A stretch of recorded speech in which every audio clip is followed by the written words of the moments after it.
So this is basically the first race of my farewell tour, more or less. So next year will be the last year in the sport of triathlon for me, which ends quite an era. And I was just very curious to see Israel. You know, I mean, to be here, to be in this country, and what better place to start the farewell tour, more or less, than the place where it all began, more or less. So that's pretty cool. The main competition is for sure is let's say three guys. It's the main competition. It's Patrick Lange, also from Germany. I think he had a very disappointing Kona for him, but I think he was really fit and probably even more so on the uprise. So therefore, I think he is always one to watch. If he makes the first pack in the swim, it's gonna be difficult to beat. And Daniel Beckegaard. I trained with him a little bit in Girona. He is very fit, so I'm definitely having on the list very high. And Florian Angert, former training mate of mine, super strong swimmer. They can get away with Daniel Beckegaard and Flo Angert together. Thank you so much. The camera doesn't feel it, but it's warm.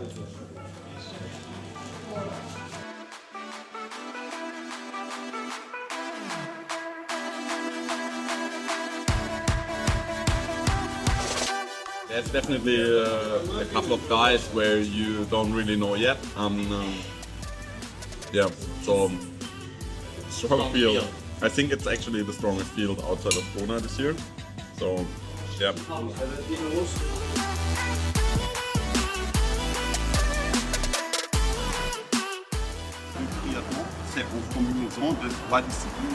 It's not about me showing off my cars, my helicopter, my house, my wife, whatever. You know, I mean, that's not what it's about. You know, that's for me. It's also not. I have to say, it's not inspiring. You know, I mean, that's the kind of stuff where I think where it makes people sad that they don't have this. You know, I don't know if it's intended. I don't think so.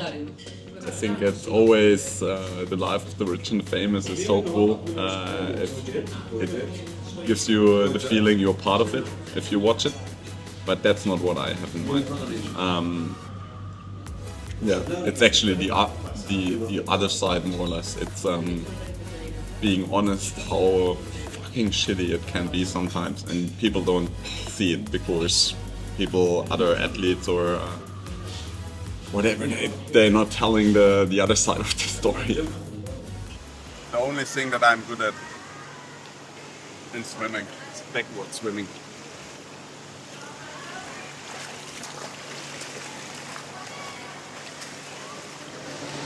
How was it?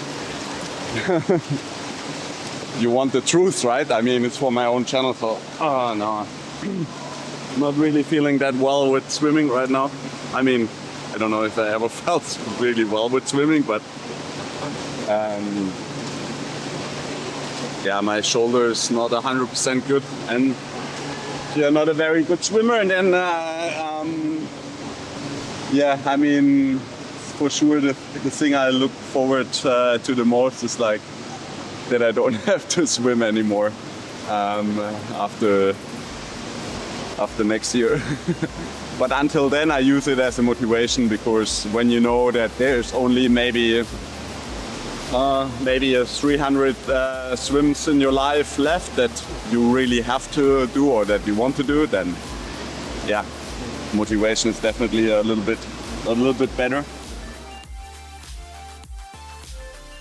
It's for the kids that will come after me, and it's also for those that have been with me on the whole journey. You know, I mean, over the years, you get to know so many people in the sporting community, and that's the reason why I think it's worth to tell how it ends. You know. luck tomorrow. Thanks, man. For me, it's more about telling the story that you have to find the thing you really love and then pursue it. That's important, you know. I mean, because if you love it, you're gonna be good at it. But most of the times, you also love it because you're good at it, and so therefore, this goes hand in hand. Whether you are religious or not,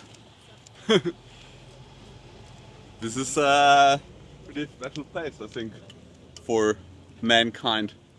We are doing a race in here and swimming in here. That's pretty cool. Find something you love and you never have to work again. My wife, by the way, says make your hobby your profession and you don't have any hobbies anymore, which is also very true.